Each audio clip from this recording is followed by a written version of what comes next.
Well, welcome everyone today to the Real Lives, Real People podcast. We have a total treat for you today. Our guest today is a legend of Australian music. He's been around a very long time. He's incredibly popular on the scenes around the old Sydney pubs, through the country music festivals, through folk music festivals. But he always wasn't a performer. He did start his life out in Sydney. Welcome to the show, Mr. Pat Drummond. Hi, guys. Hi, Rob. It's great to see you again, mate. Mate, that's fantastic. From my memory, you grew up in Sydney. Is that where you came from? Well, it's a bit of an interesting story. My quadruple great-grandfather, James Drummond, who went on to be Sir James Drummond, came on the Parmelian to found Western Australia. Yes. Through a series of interactions with the Aboriginal people over there, the Noongar people, they took him because he was the botanist sent here to put whitefella names on blackfella plants and animals. They took him around the areas of their country, showing him the plants and animals. So the family really bonded with the Noongar people. And one of the gentlemen, the sons, was given 2 Aboriginal wives. Several generations later, 2 generations later, my great-grandfather turned up in central Queensland, and he settled there. And my grandfather then became the first man to found the cotton industry in central Queensland. So they had a real agricultural background, but again, an amazing part of the Drummond family movie. My father went off to war to fight the Japanese to stop them taking our land, only to find that while he was away, that his father got in a bumper cotton crop, enough to clear all his back taxes to the government, and he donated it, because there was no one to pick it, into the army to make uniforms for the troops. Yeah. They told him he was a great hero. They took the crop, they sent out the Women's Land Army and picked it. And then barely 8 months later, the taxation department turned up at my grandfather's property and told him they were taking the land from him because he hadn't paid his taxes. And when he pointed out he'd given the crop to the Defence Department, they said, that's the Defence Department, it's got nothing to do with the taxation department. So my father came home from the war that he had been in to save his land, only to find he'd lost it completely. Bureaucrats still haven't changed today, mate. It's incredible. Yeah. And Rob, you've probably heard me sing a song at one stage called the Saturday Dance, which was written because when my father was training in the army, he was down at Blacktown at Walgrove Road, and he met a girl from Forbes who was working in the St Mary's munitions factory at a dance. Yeah. She was Philomena Chamon. And at the end of the war, my father, not being able to go back to Queensland, came to Sydney, married my mother, and they settled down in McDonaldtown in the inner city of Sydney. And that's how your family got into Sydney. So did you have a big family in Sydney? Were there many? Well, the only family that we had was the ones that my mum and dad were on. But being strict Catholics, it meant that there were 5 boys. You wouldn't believe it. She wasn't lucky enough to get 1 daughter. We had 5 boys. And that became the Drummond brothers, really beginning, I suppose, my music career, because it was from the Drummond brothers, us learning to sing together, that the whole thing developed. And that all began with my brother Ronaldo, our eldest brother, and what he did one crazy night when we'd moved from Erskineville to... So was that, did he just start singing in the lounge room instead of listening to the radio, or did he write a song? What did Ronaldo do?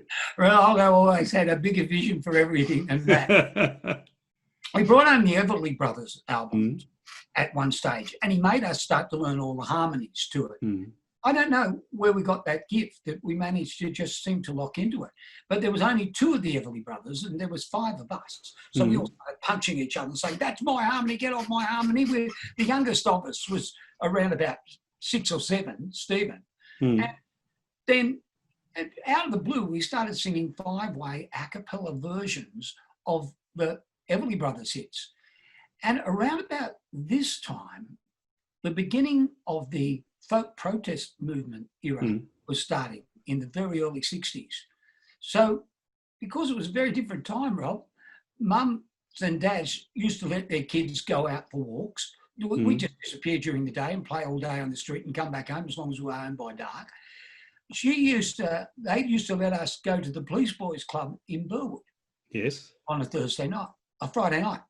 And my brother Ron kept taking us up there, and we wouldn't get home. We'd walk 2 kilometres home from Burwood to Croydon. And we wouldn't get home until about 11 o'clock at night. Nobody worried about things like that in those days. Were your parents musical at all? My grandfathers both apparently played the squeeze boxes, and my mother was a poet that wrote some beautiful poems that I still treasure, and one of which I published on one of my albums called The Master Weaver. But in terms of that new funny pop music and folk music, they didn't really approve of that very much.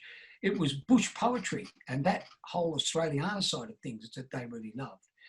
Anyhow, Ron decided suddenly one night that we were all going to be folk singers like the emerging Peter, Paul and Marys and the like. And so he told Mum we were going to the Police Boys Club. He took us up to Burwood Station and put us all on a fast train to the city and took us to the Corn Exchange on the corner of Sussex Street that at the time was the heart of a place called Packed Folk, which was the emerging protest movement, folk movement in Sydney. And we used to sit there. We went on about 5 times. And one night, the folk promoter, Rob, was a bloke by the name of Frank French. He started to notice these 5 children sitting there with no adult with them. And he became a bit concerned. And when he came and asked us who we were with, we all pointed at Ronnie and said, "We're all with Ronnie." And when he found there wasn't an adult, he was concerned enough to say, "Well, you need to come and sit with us backstage." Yeah. So he took us behind the wings of the stage. They were wings. It wasn't like a proper backstage. There were just curtains at the side of the stage. And we sat there and watched the acts. And one of the acts, Marion Henderson, and a very, very, very, very young Mike McClellan, before Song and Dance Man, got up to play a song, and they started singing an Everly Brothers song. We did what any kids would do. We just suddenly burst into 5-way harmony. Frank French walked out on the stage and said, "I'm sorry, Marion, you have to start again." She said, "What? Why?" It was in front of around about 200 people. He said, "Because your backing band's arrived." She said, "What?" And he brought us out on stage. Awesome. And we sang all the backing harmonies with them, and the crowd went berserk. Frank then teamed us up with a young boy from Hunters Hill who was a virtuoso guitar player, and he started teaching us how to pick guitar. And suddenly it was all going. Ronnie decided we were going to be a band called the Toot Whistle Plunk and Boom Band, which was named after a Walt Disney cartoon. Yeah. And that we were going to learn to sing our songs and that we were going to learn to write songs. Well, it took a while for the first song to be written, but it was the most amazing thing. We were actually performing on the big Moratorian anti-war rally, and Mum didn't even know about it. So how old were you? Well, by that stage, I was probably 11 going on 12. Yeah. And by the time Mum found out, because she saw us on the news at one of the moratoriums, I was probably around about 14, 15.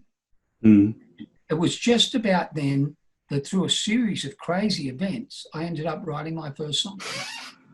So was it your brothers that inspired you to write the songs, or was it the people on stage or the Everly Brothers?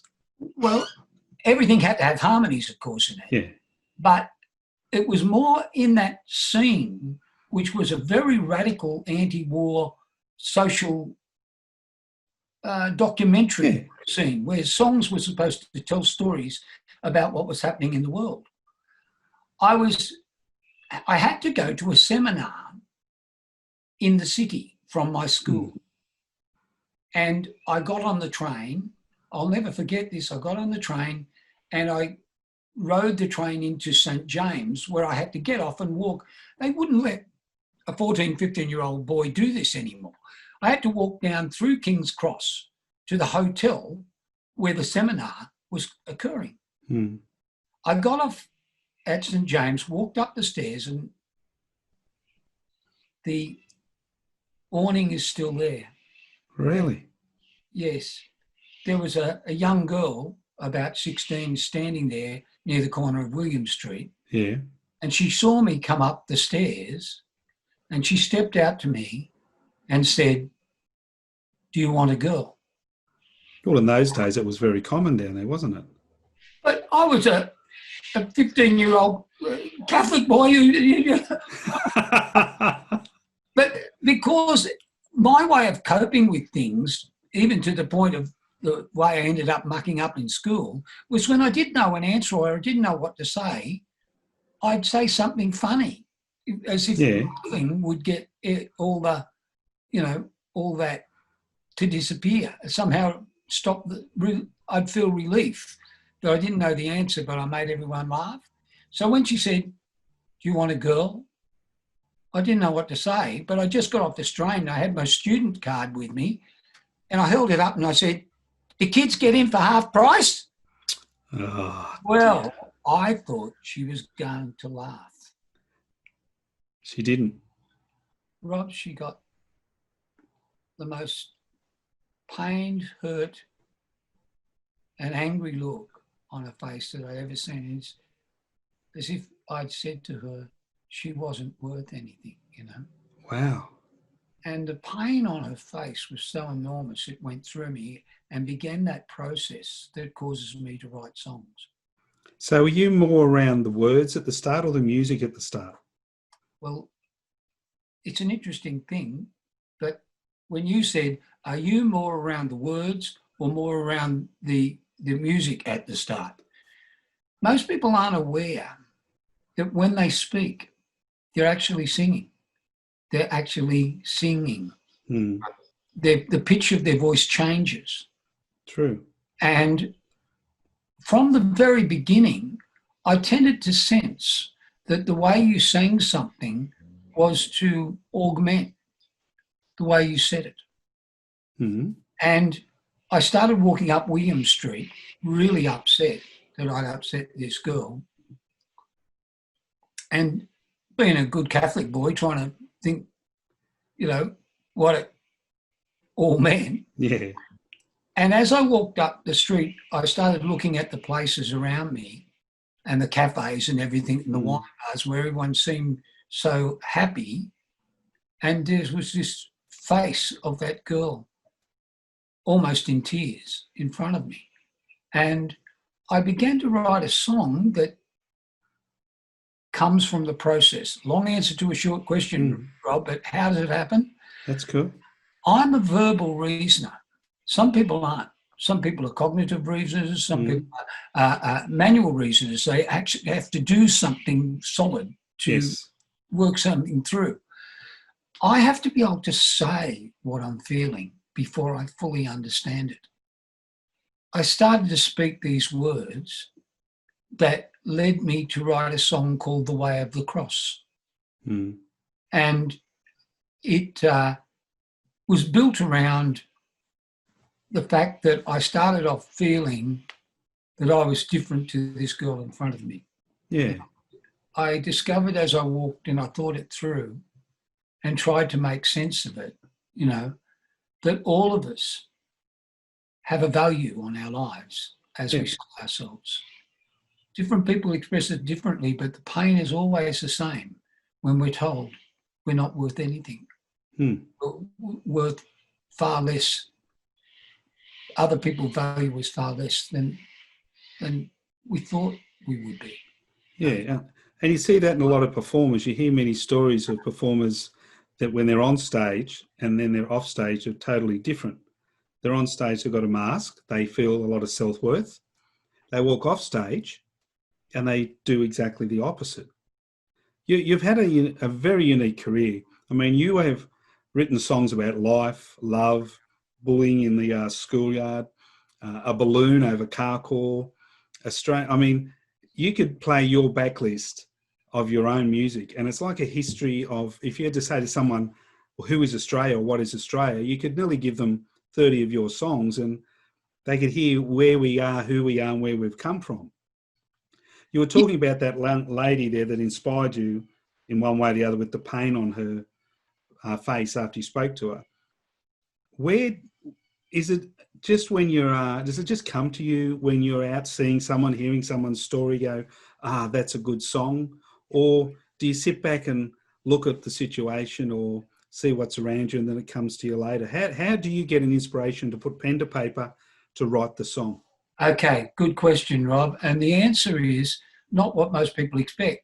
Remember I said that I have to make sense of something in words. Yes. So I'll have an experience like that one, or like when I picked up the hitchhiker on the road at going down to the coast. Yes. That turned out to be a completely different situation than what I thought I was in, to working in a prison situation. I find myself, what I tend to do is I try to do things, deliberately do things outside my comfort zone. And when I'm troubled by something, I try to, as I told you, make sense of it. But what most people don't realise is it's only when I understand the meaning of the experience that I begin to write. So it's always the last verse of the song that I write first. Now you're going to get me going through some of your old catalogue to listen to that last verse again. Yes, that's right. It's very much that, you know. If you look at songs like If a Man Is a Man, about the Scott brothers and how they grew up. And it's only at the end where you realise that the experience that they watched their father go through, going through real hardship and selling his company for far less than he could have done so because he'd given his word on something. And he'd always tell his sons that to be fair income, you had to be honest, but to be true blue, you had to have integrity, that what you said you stood for, when it was really going to cost you something, it had to be conveyed. It was only when I realised that was the real point of the story that I wrote that last verse, that we live in a world full of women and men who can twist the truth with the point of a pen, change it to suit themselves when they can. So does your lovely wife, Carol, share the same love of music that you do, or did you simply used to play her songs and seek her feedback to see if it was going to end up on stage or not? Well, one of the things that the COVID lockdown has really shown is that poor Carol didn't marry me to listen to me. She often says to me, Pat, I am not your audience. Even the way we came to meet. Yeah, that's another story, yeah. Well, it's almost another one of those movie stories. It was only because I got involved with the folk scene as much as I did that I started to lead socially active campaigns. And the school that I was going to decided they were going to bring back corporal punishment for the seniors. I'd waited to get into year 11, what we call year 11 now, what was fifth year. Fifth form, Yes. For years and years and years, because they no longer give us a strap. There was only two religions in those days, publics and Catholics. True. The public school or the Catholic school. 100%. And the publics always told us about this terrible thing called the cane. And they'd say, you Catholics got nothing, you only get the strap, that's just a bit of a belt, that's nothing like the cane. They had no idea that a strap was a leather cudgel filled with ball bearings, a layer of ball bearings, a layer of leather above ball bearings. When you were hit with it, you could barely feel your arm for the next 6 or 7 strikes. When they decided they were going to bring it back for the fifth year and sixth year kids, we were devastated. And I led a work to rule campaign that if they were going to treat us like kids, we'd act like kids, so that out of the blue, one time the new principal who had brought this in told us, he was a science master, told us to throw your bags in the science lab and get down in the oval. I nodded all the kids. And we all threw our bags into the science labs, because that's exactly what he told us, and smashed all the Bunsen burners and the like. So I was brought to be publicly beaten at 11 o'clock, and I refused to accept the beating and was expelled. How did that lead me to meet Carol? One of the teachers somewhere in that school couldn't go along with what the principal had done. I got a job and worked for almost a year. But when I came home from work one night, I found I'd been granted a fully paid scholarship to Benilde in Bankstown. Yes, I know that school. Yes. And it was only because I went to Benilde and met a bloke called Paul Durand, and I went to a party one night with my brothers to play, that this beautiful young girl came walking up to me and wanted to talk to me because she thought I knew her boyfriend. Her name was Carol Drummond. Wow, she still looks the same today. So she wasn't that interested in my music. She was interested in her boyfriend. Well, Oh, no. I managed to eventually steal her off Paul. He and I still have beers together. Yes. Many years later. But it was the beginning of a lifelong relationship. But it wasn't about her falling for me as an artist.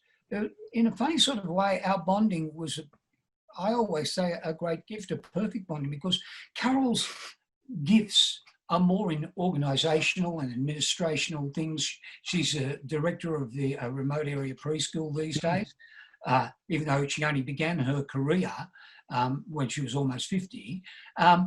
But she, without her, I never would have been able to manage all the bookings, all the finances, all the things that put us in the position to raise our children and to have become as successful as I was. So she's like the yin and the yang.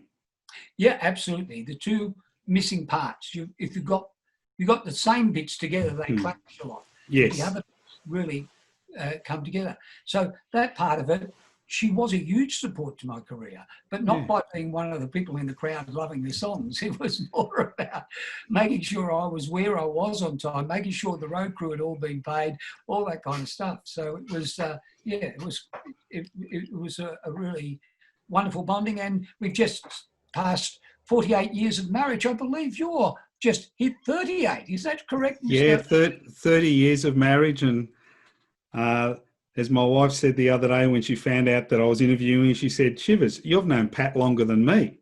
So, mate, is it easier some of your songs are serious, some of them are a little jovial, and some of them are quite funny. And I know when you've spoken to us before, you said like the funny ones most of the time are based on situations you've been in or funny stories that people have told you. Is it easier to write a song that is going to be a bit of fun and the crowd's going to sing along to than it is to write something that's sending a message? Because you're absolutely awesome with some of your songs about the message and about who you are and what you stand for, which is fantastic, because you never waver from who you truly are and what you believe. But when it comes to having, I suppose you look at writing a song that's going to be a crowd favourite or a bit of entertainment. Are they easy to put down? Well, I've got to be honest with you again, Rob. I don't actually start out with the thing, oh, I want to write a crowd favourite song. When I wrote School Bullies and Who Owns the Ball, when I was writing about the bullying I went through at school before I became the travelling reporter character, and we did the school day shows, one of those songs, both of those songs were dealing with serious issues of rejection and harassment. And still are today. Yeah, and one of them, but the Who Owns the Ball song, as it evolved in my interaction with the crowd and me, became far more sort of comic, because it involved the crowd, you know, pretending to do parts of the people that either wanted him on the team or didn't want him on the team. And then when he ended up with the ball after the bully boy had lost his balls, you know, it sort of, you know, it changed the feel of it. So I don't know where the story's going to end up, funny or not, but I start with the point it's going to make. Even something like the toilet paper line dance. Yes. Yes. Well, that's a classic example of, it is a song about something very funny that happened in front of my eyes. But the point of the story is that it's often the people who try to show off for their own benefit and come a cropper that have to learn to laugh at themselves in Australia. Australia's got Yes. a kind of cultural value that we love it when show-offs come a complete cropper. And we call those people galahs, but we judge those people on how they respond to the fact they've come a cropper. Can they laugh at themselves or can they not? Yeah. And that's, I suppose, also the beginning of the point that comes out in the Laughter Like a Shield song, the way we use laughter in this country. So the funny ones, the serious ones, they're all still written around something I've witnessed that made me feel uncomfortable. I was trying to work out what the point of it was. And it was only when I came up with some understanding of the meaning of it, or I prefer to say was given some understanding of the meaning of it, that's when the song begins. And I don't intentionally start out to write a funny song or a serious one. They evolve a certain way depending on the situation. So at the moment, the world's going through what we call in business coaching a pivot, where everything's been thrown out the window. Yes. People have to adapt and change. I was with you very early on the journey when was one of your pivots when your residency finished at a very famous hotel in Sydney, and you basically ended 1 week, and then very shortly after we moved to, you went basically moved to your own music after making a career in Sydney, especially singing other people's music and a mixture of your own. When you look back at that now and you look back at what the world's going through today, how hard is it for a entertainer like you to pivot to writing and relying on your own music? And what lesson can people learn today? Because you've done it a couple of times and you're a survivor. And a lot of people out there are struggling. They don't know, either have the skills, the resilience to go, shivers, what am I going to do tomorrow? Because my job's not like it used to be. My world isn't like it used to be. Yes, and my sympathies go out enormously to those people. I've got to say this, that, well, people say, Pat, you were already changing before these events occurred.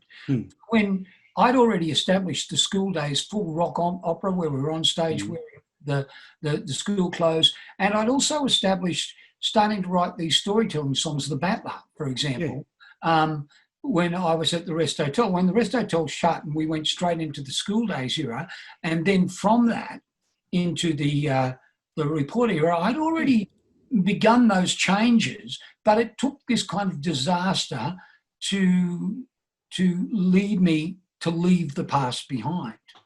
So I'd already began the trip forward, but was still holding on to bits of the past. I think that that's sort of what we're witnessing at the present stage. A lot of businesses that were in transition in various ways to start to run their businesses online and with a lot of people working from home and things like that, were already beginning a process. And when they found that their city offices got closed down, many of them will not reopen them. That's true, Yes. And the music industry is going to be totally different. And for those who know Pat, and we all know how big his story is, I'm just going to throw this in here. We will be doing a part 2 with Pat on the music industry in a couple of months because his story is so wild and long that we wouldn't be doing him justice. When you look at that now and you look at where we've come to, what's it like when you look back out of all the songs that you wrote, that you put pen to paper, when you sit there and you play and people start to sing back? And they absolutely, you can see it in their eyes that they love what you've written and they're singing back purely from a place of joy and love of what you've done. How does it make you feel as a performer when you're on stage and you see people absolutely in love with the music that you wrote? Well, again, let me say, I don't feel ownership of my music. Yep. I've said to you before that, okay, it's a religious perspective, you know. I think if people have got their ears open from time to time, they get given gifts from the Lord about what they might then go and develop into a song or a painting or a plan of action if they're a social worker, if they're open to what happens that. So when I look at the songs that they say, you wrote this song or whatever, I've got to be honest with you, a song like, say, The Rest is History. Yeah. About the history of the Rest Hotel and all the people that ever went there, and leading up to that night before it was demolished when we had our thing. I don't feel that song belongs to me. It belonged to all the people who lived it out. And when someone tells me the story of their life, you know, a song like that doesn't belong to me. It belongs to the person whose life story it was, every bit as much to me. So when people find a song, the right song at the right time, that echoes some important part of their life, and begin to sing it back, it's theirs, and they're bringing it back to me. How do I feel? Okay, I feel, I've said this a couple of times, but I feel I'm like a conduit of some sort, where something has flowed through me to someone else and it's flowing back to me through them. And I know that's a funny thing to say, because there's so many high court, you know, bloody fights about ownership in music these days. Yeah, that's true. I never felt that. And particularly in places like the Rest Hotel and Journey's End, where I accidentally started my career on the 26th of September in 1976 in the most incredible circumstances. Yeah. In places like that, the crowd will take over my songs, and I could almost walk off the stage in many cases, and they could finish them by themselves. They owned those things. So what does it feel like? I feel like I've been given a gift, not that I'm giving the gift, that it flows through me, came from the Lord. Yeah. That's what I feel. That's a religious perspective, but I really feel it comes from the Spirit through me to people, and then they carry it away in their own ways. And I've been told now, there have been many, many occasions when those songs that flowed through me have been used by people in the most incredibly poignant moments of their lives. And that just shows that those songs go on. So I think that that's the greatest thing that you can look back on as an artist, that your work goes out and lives far beyond you, and that you become one part of the journey that made. The fact you were the first one or the fifth one or the ninth one through which those things travel doesn't make you any more important. I just think that that's the way it is. I asked someone when I told them about that I'm going to be interviewing you today, and they came back to me with, if you could ever ask Pat where he got this line from, it's from one of your very old Pat Drummond albums, and it goes something along the lines of, doesn't anybody stay in the same place these days? Doesn't anybody belong? And it was pre-COVID that they were talking to me about it. Now, that's an old song. Yes. A line like that, based, I think, around living in inner city Sydney, I could be wrong, but I was only guessing on that. Where does something like that come from, or where did it come from? I suppose it began because when I was living in the inner city that you were talking about, in the Erskineville area, the sense of community in that slum, and that's exactly what it was in those days. It was, yes, yeah. Was enormous. One lady at the end of our street, she was designated as the person to make sure the children didn't leave that end of the street, and Mrs. Norris on the other end made sure that we didn't leave the other end of the street, and we just played cricket and football and everything in the street. And when cars came around the corner, they knew the rules. They had to stop and wait till the end of the over before the kids got off the street. There was this huge sense of community. Well, as I grew up and we moved further out into the suburbs, and this has got even worse today. It has. And it might be to do that it might be something to do with crowded populations, and it might be something to do with the internet and the like, where people connect in different ways. But people began to isolate themselves from their neighbours. In fact, in many cases, the last thing they wanted was to have to acknowledge the person next to them, because they're so cramped up against them, things like that. And the sense of community began to die in a lot of the newly developing housing estates. Especially in blocks of units. Yeah. And so when I wrote that song, it was right back in my years of living at Lidcombe. I've gradually moved west over the years, born in Erskineville, Then we moved to Croydon. I married and we moved to Lidcombe. Mm. We moved to the Blue Mountains, to Lura, and now to Medlow Bath, even further out. Do you think the current pandemic may, and I've seen it in my area, I live on the outskirts of Sydney, do you think sometimes some of these people may now connect with a sense of community? Because a lot of communities, they were isolated. They only had the people in the street to talk to. Do you think that it may be a good thing, if there is one to come out of what we're going through at the moment, that a sense of community will come back into how we should be? Well, I feel that does happen with a lot of disasters. Yes, it does. It happened with the bushfires. Yes. Massively. Yes. It caused communities to bond together and come together. But the strange thing about the COVID one is it's actually requiring people to push other people away. Yes. However, it has led to the rise of things that even older people who were not competent in that kind of technology before started to do things like this, have Zoom meetings. And in fact, all my old friends and road crew from the old days, as you know, we now get together once a month just to see each other from where we live all over Australia. And even when the pandemic stops, that, I believe, will go on occurring. It will, yeah. My brothers, sadly, we lost my brother Ron, as is noted in the song Brothers on the Road on the late Final Extra album. We lost my brother Ron back in 2003 at the very young age of 56. Yes.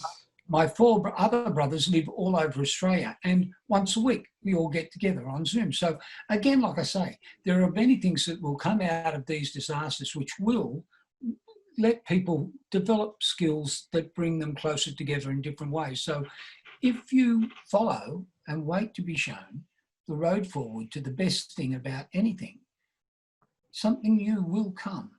You've just got to be open to it.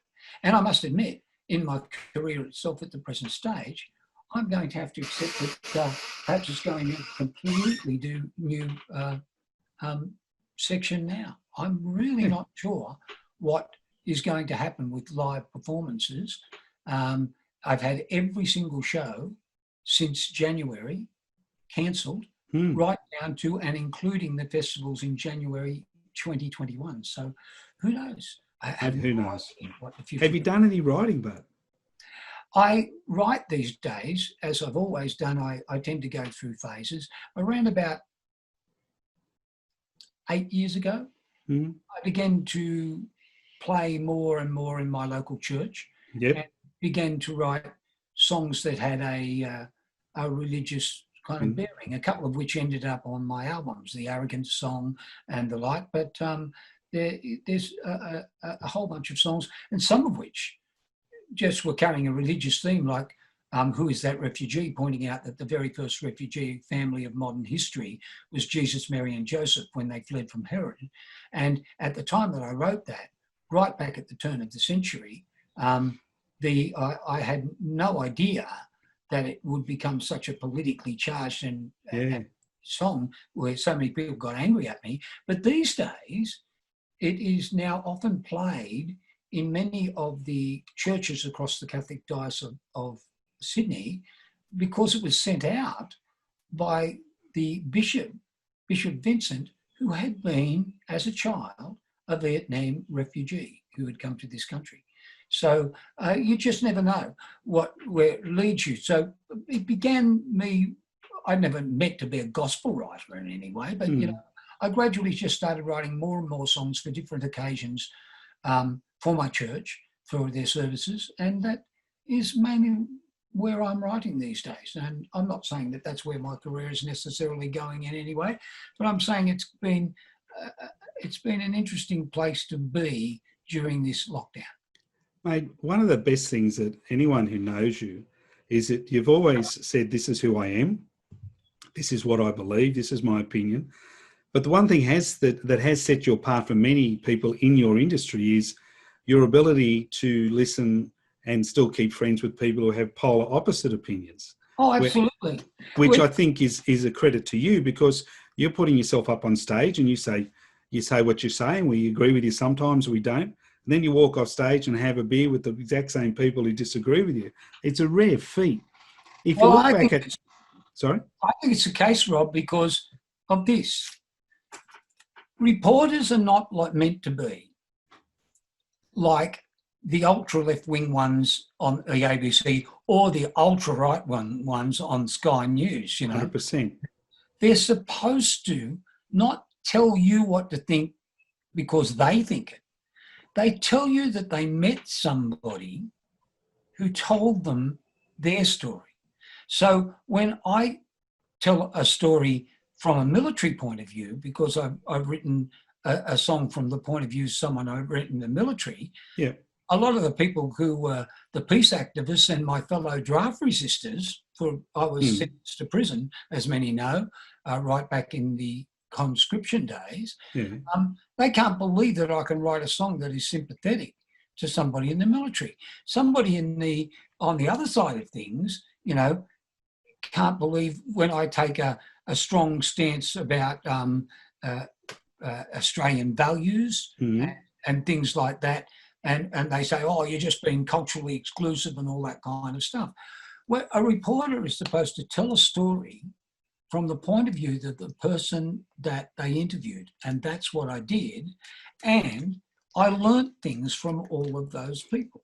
Yeah. All of those people. So if you're looking back at it now, on the purely looking at the songwriting side, and you've met your 20-year-old Pat standing on Parramatta Road, Ashfield, what would you say to 20-year-old Pat in hindsight?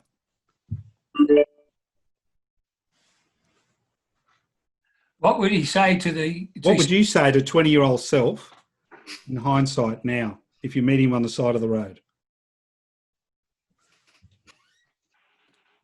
I guess what I would say to him is you are in for a tidal wave of a ride. Something that is just unbelievable. And you won't be able to control every moment of it. Yeah.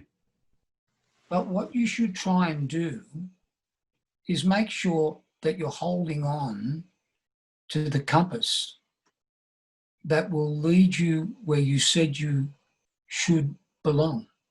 So that as you take the ride and rides you many places and you land in the wrong place for one reason or another, you can turn and look at that compass and figure out where you're supposed to try and be trying to get back to. The 20-year-old will turn to me and say, yeah, well, guess what? I'll tell you something else. It's only when you get swept sideways out of your comfort zone that you'll learn something new that might affect that compass a little bit, or at least make you a damn sight more empathetic with the people that aren't following the same compass as you are. So I guess they'd be telling each other that you have to learn from living, but you also have to know pretty much what you stand for and what you hope for and what you dream could be the possibility, not just for yourself, but for everyone around you. I've gone off track so many times. Songs like Arrogance really acknowledge that. But at the same time, I came from a culture that gave me the capacity to find my way back to where I thought I should be.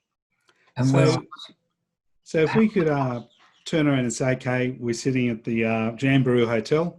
We're out the back in the lovely beer garden where you've played many times in country New South Wales. And there's 3 seats there, and you can have anyone on your journey so far, alive, passed away, whatever. Who would you have there, and why would you want them there?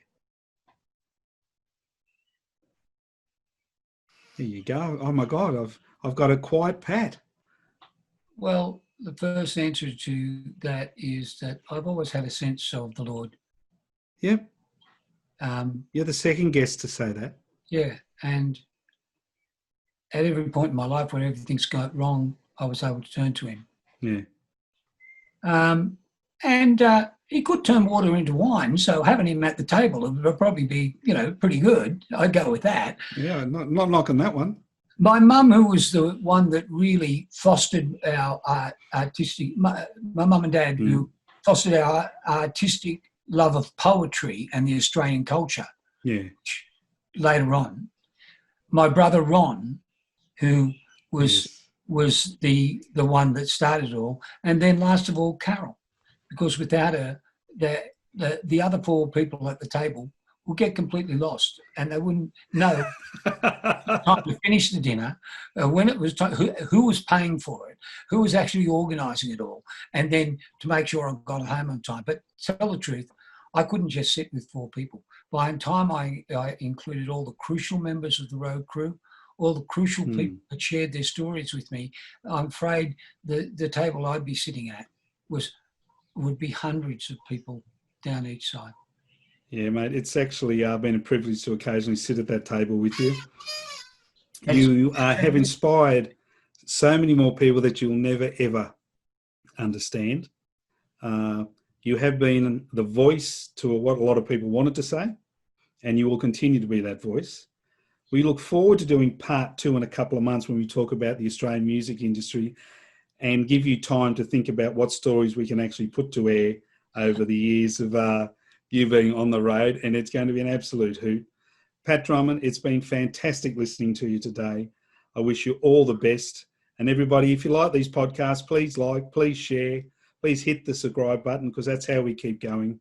Thank you so much, Pat, and we'll catch you again. It's been a sheer pleasure, Rob. Goodbye, everybody. See you again sometime, if we ever get another gig at the end of the